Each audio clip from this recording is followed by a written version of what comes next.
Uttarakhand roadways वो सरकारी व्यवस्था जिसका बजट हर महीने जनता की जेब से निकलता है, लेकिन सवाल ये है क्या हमारी ही बसें हमें ही चूना लगा रही हैं। हरिद्वार में रोडवेज बस से डीजल चोरी का वीडियो वायरल हुआ और एक बार फिर पूरा सिस्टम कटघरे में साफ दिख रहा है। चालक परिचालक संघ, ठेकेदार, गैरेज और दलालों का डीजल माफिया बसों का पेट काटकर अपनी जेब भरता है। और ये कोई पहली बार नहीं, ये वो खेल है जो सालों से चल रहा है, सिस्टम के सामने, सिस्टम की आंखों में आंख डालकर। नमस्कार, आप देख रहे हैं राजकुमारी और मैं हूं आपके साथ ऋतु बिष्ट। 5 दिसंबर 2025 आधी रात का समय, हरिद्वार क्षेत्र, सुनसान रोड, बीच में खड़ी एक रोडवेज बस और उसके नीचे झुका एक आदमी, हाथों में पाइप और ड्रम में गिरता डीजल। ये वीडियो सिर्फ एक चोरी नहीं बल्कि एक संगठित रैकेट का एक सबूत भी है।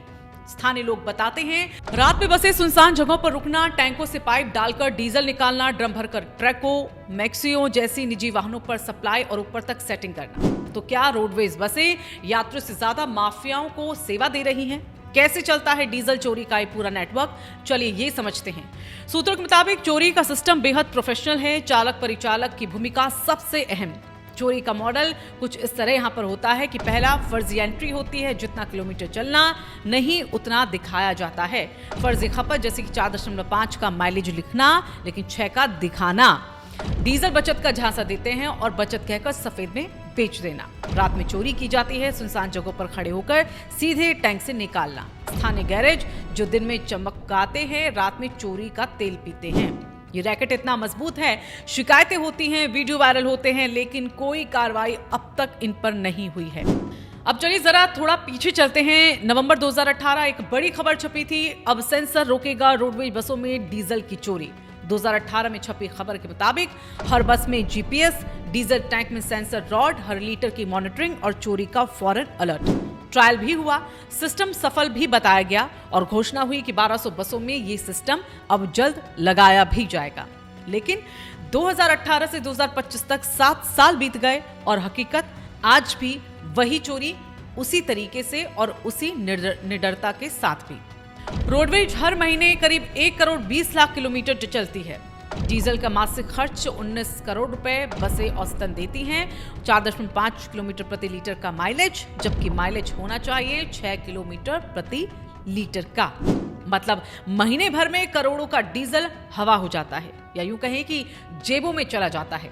अगर माइलेज सिर्फ आधा किलोमीटर भी सुधर जाए तो रोडवेज का सालाना घाटा करोड़ों में कम हो सकता है। तो सवाल उठते हैं और यहाँ पर बहुत कड़े उठते हैं कि क्या डीजल चोरी सिर्फ चालकों की हरकत है या अधिकारियों की मौन मंजूरी? 2018 में सेंसर लगाने की घोषणा का क्या हुआ? वो जीपीएस सिस्टम कहां गया जो चोरी रोकने वाला था? हर साल करोड़ों का नुकसान कौन भर रहा है? जनता टैक्स दे, किराया दे और चोर तेल बेचकर कमाई करे। ये कैसा सिस्टम है?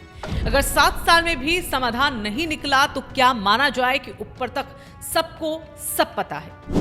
ये सिर्फ चोरी की कहानी नहीं, ये यात्रियों की सुरक्षा का मुद्दा भी है। रात में सुनसान जगह रुकना, ड्रम भरना, अनजान लोगों की एंट्री, बस का चालू इंजन और यात्रियों की जान और जोखिम में अगर चोरी के बीच कोई हादसा हुआ तो जवाबदेही कौन देगा? स्थानीय लोग कहते हैं कि हम सालों से देख रहे हैं, रात में चोरी होती है, शिकायतें करते हैं, लेकिन कार्रवाई नहीं हुई। लोगों का भरोसा टूट रहा है। बसें सरकारी हैं लेकिन फायदा निजी गिरोह उठा रहे हैं। इस बार वीडियो सामने आया है, इस बार चेहरा साफ दिखा है, इस बार तरीका भी रिकॉर्ड हो चुका है।